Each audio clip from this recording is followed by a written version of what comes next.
Scripture reading this afternoon will be taken from Isaiah 55, verses 8 and 9. For my thoughts are not your thoughts, neither are my ways your ways. For as the heavens are higher than the earth, so are my ways higher than your ways, and my thoughts higher than your thoughts.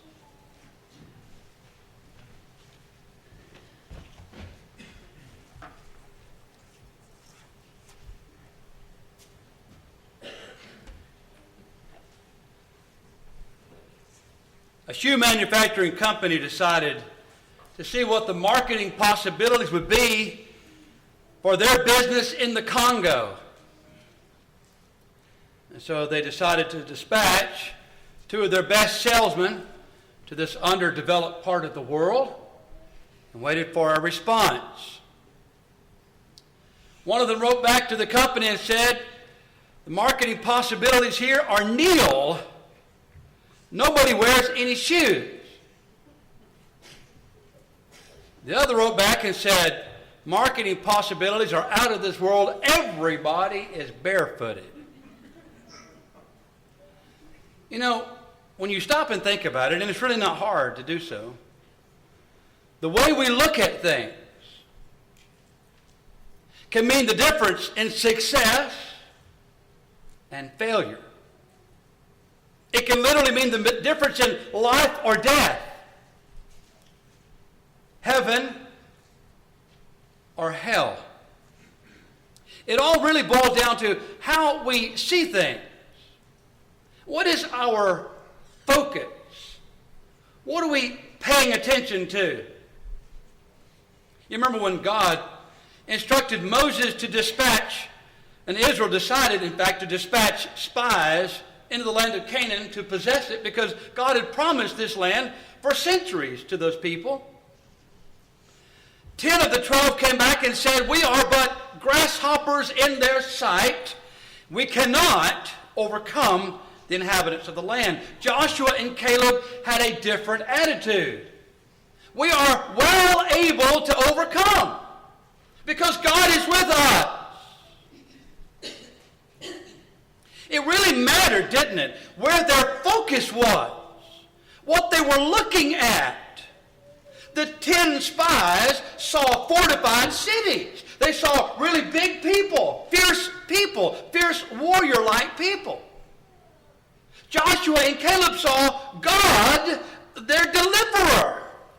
It was the difference in being able to settle into the land of Canaan or being denied access. All of those who followed the 10 spies wandered aimlessly until they died in the wilderness. Joshua and Caleb, on the other hand, helped to lead in great victory God's people into a land flowing with milk and honey. It really makes a difference, doesn't it, how we see things. Young boy David was dispatched to see about his brothers.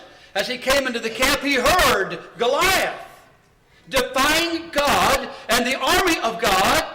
Who is this uncircumcised Philistine, he wanted to know. He was indignant.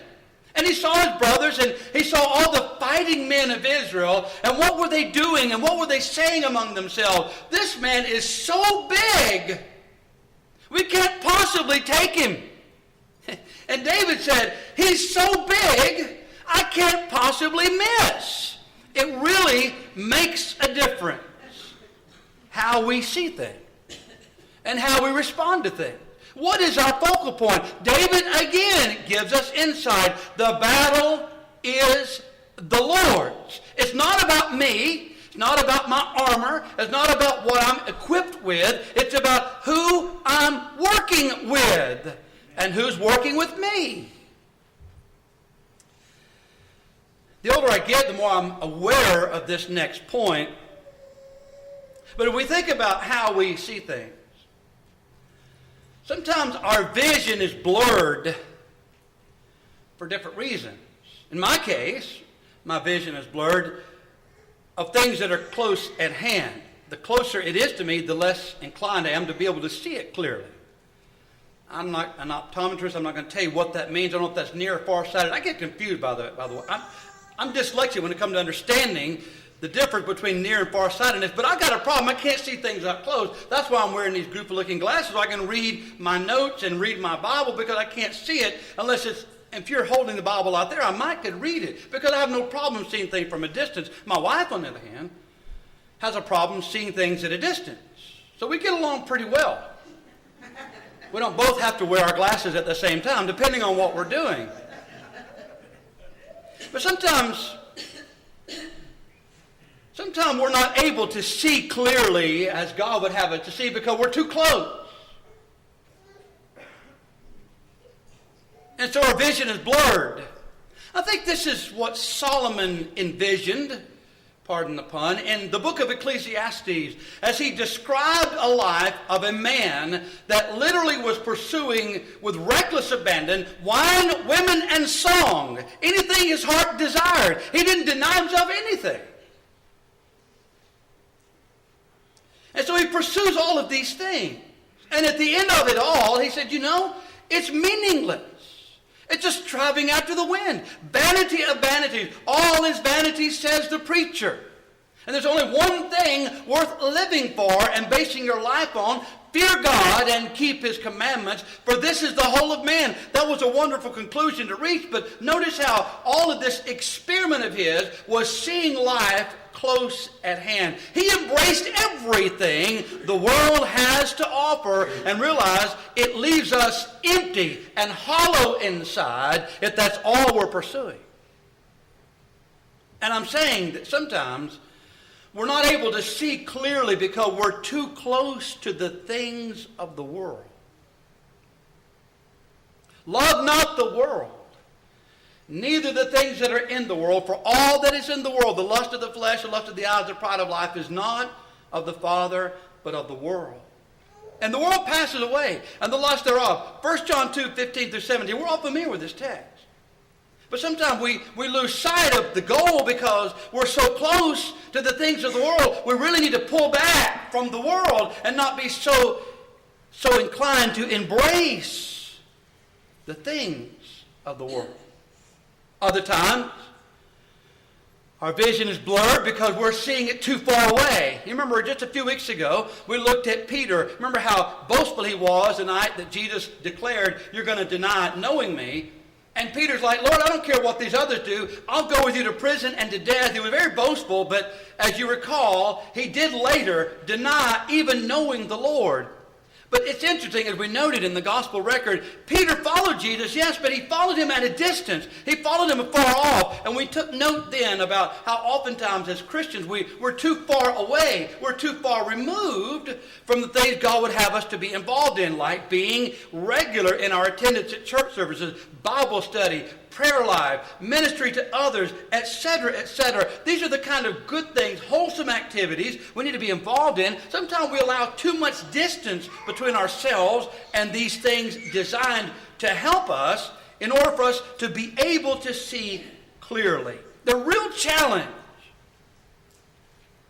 is to be able to see as God sees things. And that's what Isaiah, I think, was bringing to our attention. My ways are not your ways, and my thoughts are not your thoughts. For as the heavens are higher than the earth, so are my ways than your ways. We really need to be interested in how God looks at things. There's too much today of this business of, well, the way I see it is, or how I feel about it is. It really doesn't matter what I think or how I feel about certain important issues, pressing, burning social issues of the day. We as Americans and as God's people in particular need to always ask God, what is your will relevant to? And you fill in the blank. But what is the will of God? Not what do I want and not what do I think or not how do I feel about it, but what does God say about it and how is God viewing it? You know, sometimes we see things very differently than God. You remember when God dispatched Samuel to the house of Jesse to choose a new king in Israel? Well, Jesse brings out his eldest and, well, all of his sons except one. Didn't bother bringing David out because he's too young and he's a shepherd boy. He's not, they just didn't think of him in that light, so it didn't bother to bring him out to meet Samuel. But Samuel, like Jesse is like, well, here's God's anointed. This has to be God's chosen one. I mean, why would you assume this thing's Samuel? Well, because he's tall and handsome. He seemed to have all the qualities. We're entering into a primary season in politics. I'm not going there. I'm just saying we're entering into a primary season in politics. And this is kind of that session where Samuel was at Jesse's house. And you see all of these candidates here paraded before him. And how do we view candidates for the White House, for example, or congressional seats, or senatorial seats? How do we view them? Well, oftentimes we use the same standard that Samuel. We look at the outward appearance. And God said, I'm not looking at these young men in that way. I'm not looking at them, Samuel, as you are. I'm looking instead at the heart. God sees things differently than we see them. How does God view the church? We've asked that question before. I mean, clearly, God's view of the church and the world's view of the church is radically different. Just a cursory reading of the Bible reveals God's price that he placed, the premium that he places on the church. The world could just have nothing to do with the church and be perfectly content. Everything relative to salvation is found in the church. Biblically speaking, God sees the church very differently than most Americans, and in fact most people in the world, and that's unfortunate. What about gay marriage? It's in the news every day. Americans debate this question, by the way. There is no such thing. We only use the term accommodatively. It's impossible for people of the same gender to be married. Married, by definition, is people of opposite sex in union. So the idea that people of the same sex can be they might be in some kind of union, some kind of civil arrangement, but it's not marriage by definition. We really need to pay attention to the words that we use. But nevertheless, accommodatively speaking, that's how the world talks about it. Well, how should we view it? Should we encourage those that are elected to public office to allow laws promoting homosexual marriages and or unions, whatever we want to call them? How does God see marriage? How does God see the home? How does God view abortion? I don't understand how anyone can, with the equipment and technology we have available now, to peer into and to see what's taking place in the womb of a mother, conclude that it's just a blob of tissue to be discarded at the mother's whim if she chooses to. Such reasoning disgusts me, and it should disgust every right-thinking human being. How does God view the unborn child? Before you were born, I called you in the womb. And look at the 139th Psalm. It's a beautiful description about how God is knitting together a human being in the womb of a mother. How dare a human being insert their instruments into that woman and cut that precious baby, innocent child, into pieces, mangling its innocent body and discarding it as rubbish. How does God see these things? And to see things clearly, we must have the right focal point. In Hebrews 12, verse 1, seeing we also are compassed about with so great a cloud of witnesses, let us lay aside every weight and the sin which doth so easily beset us, and let us run with patience the race that is set before us, looking unto Jesus, the author and finisher of our faith. Often when we are involved in this Christian race, we take our focus off of the Lord. And sometimes we're more interested in who's gaining on me. Or who's that up ahead of me. Or who's that right here beside me. And we're worried about the other contestants in the race. Or maybe we're worried about the track itself. Or we're distracted with so many things. But the Hebrew writer is giving us the clue here. If you want to succeed in this race, your focus should be on Jesus. He's our mark. He's our goal. He's our standard. He's the one we should be looking to always. And as we look to him, what do we see? Well, we see he's blazed a trail for us and given us an example. Though he were a son, yet learned he obedience. Joe referenced that this morning in our song service, and I thought appropriately so. In Hebrews 5:89, he learned obedience. How did he learn obedience? By the things that he suffered. In the Garden of Gethsemane, he prostrated himself before his Father in heaven. In an agony, his soul was pouring out this request: if there's any other way, let this cup pass from me.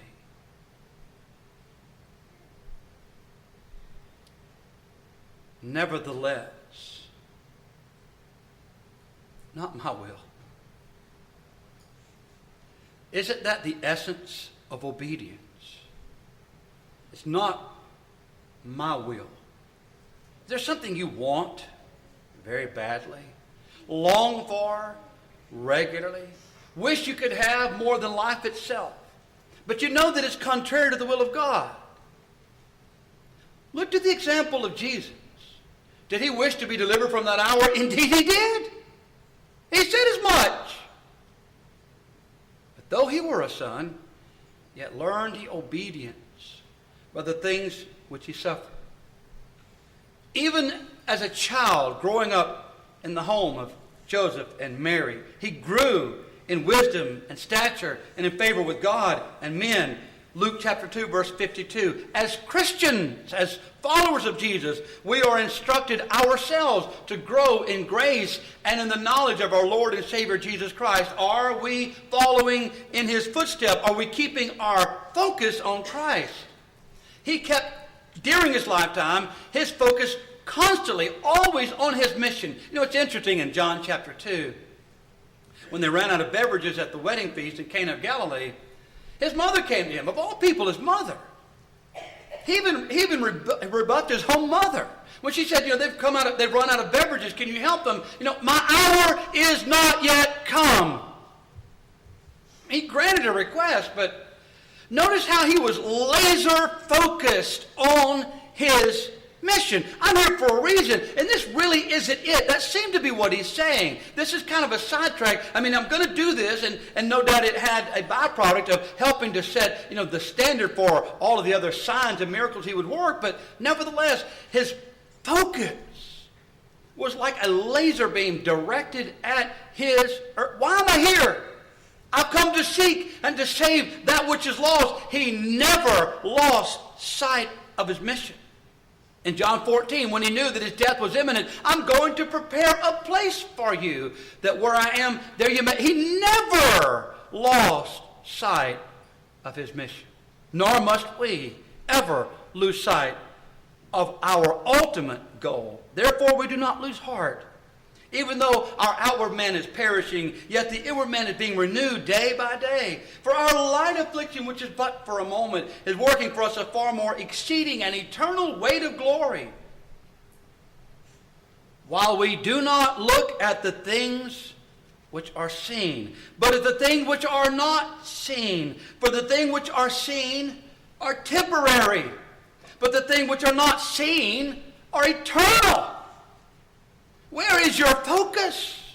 What are you thinking about? What are you looking at? What are you longing for? You think, well, I want to succeed like Paul. I want to be a great evangelist like Peter. I want to do great things for the cause of Christ. Notice how these individuals kept their focus. Remember when God called Abraham to leave his father and his homeland to go to a place he should have to receive for an inheritance? He went out not knowing where he went. Well, why would he do such a thing? The Hebrew writer tells us because he looked for a city which had foundations, whose builder and maker is God. He was looking for something better than anything Canaan could offer, or that Ur of the Chaldees could offer, or anything on this planet could offer. He's looking for something out of this world, literally. That's why Abraham was able to do whatever it was God asked him to do, without arguing, without questioning. In Hebrews 11:24, by faith Moses, when he became of age, refused to be called the son of Pharaoh's daughter, choosing rather to suffer affliction with the people of God than to enjoy the passing pleasures of sin, esteeming the reproach of Christ greater riches than the treasures in Egypt, for he looked to the reward. But notice what else he says. By faith he forsook Egypt, not fearing the wrath of the king, for he endured as seeing him who is invisible. That's how Moses was able to say no to the treasures and pleasures that Egypt had to offer. Our success as Christians depends on our focus. We must remember that we are sojourners and pilgrims, 1 Peter 2, 11 and 12.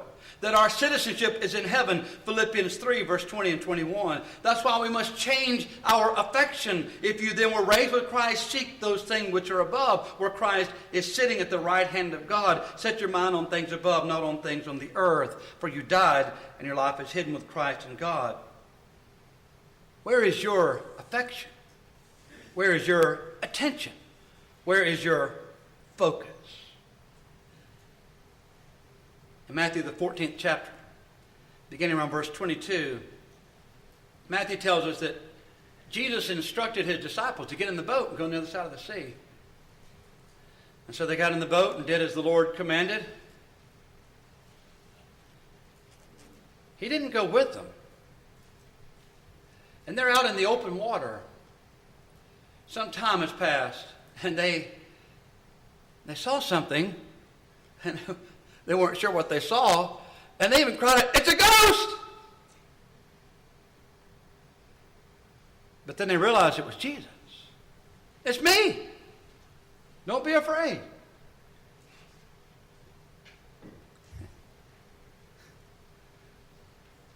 Peter, in typical fashion, said, "Lord, if that's you," well, who else could it be? But Lord, if that's you, command that I come to you on the water. I like the ocean. I like the open water. I like lakes too. I like water. I like boats. I like fishing. I can understand and I can relate to these accounts in the Gospels. I'm kind of glad, in a way, that the apostles were fishermen. I can relate to a lot of things and a lot of experiences they had. I can't imagine, however, the kind of faith it would require on my part to step out of a boat. I mean, I would be thinking, what's it like? I mean, you'd have to step over the side of the boat and, well, what's going to happen when I plant my foot? I mean, what ordinarily happens when you plant your foot on water? It just keeps going. But Lord, if that's you. And so he commanded him to come. And so Peter, he climbed out of the boat and he's walking on water. That's what Matthew said. Peter walked on the water. That's neat. But then Matthew tells us, Peter saw the wind and the waves, and he began to sink. "Lord, save me!"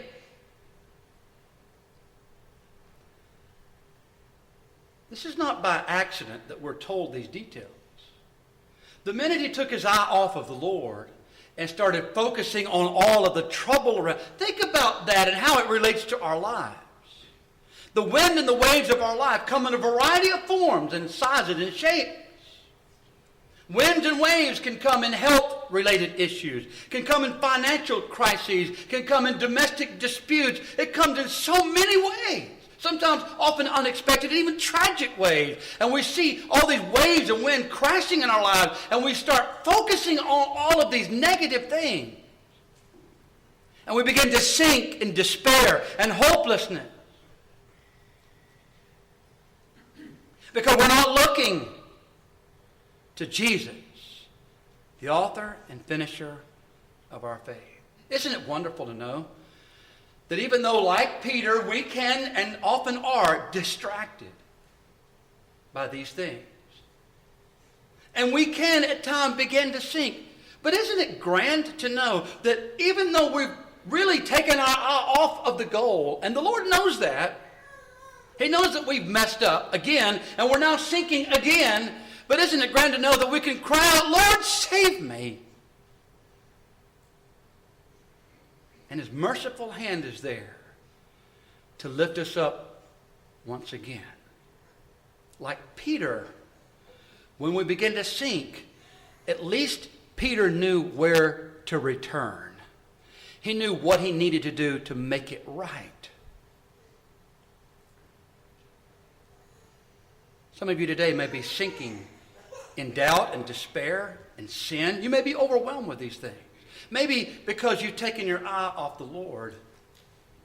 Let me encourage you to reach out in faith, to take hold of that hand of mercy and grace, and allow the Lord to save you once again through his mercy. He's more than willing to do that. Remember, the difference in life or death, success or failure, oftentimes boils down to how we see things. What is our perspective? How are you seeing things? Is your life in focus? Are you subject to heaven's invitation? Can we assist you in any way? If so, please make that need known right now. All together we stand as we sing.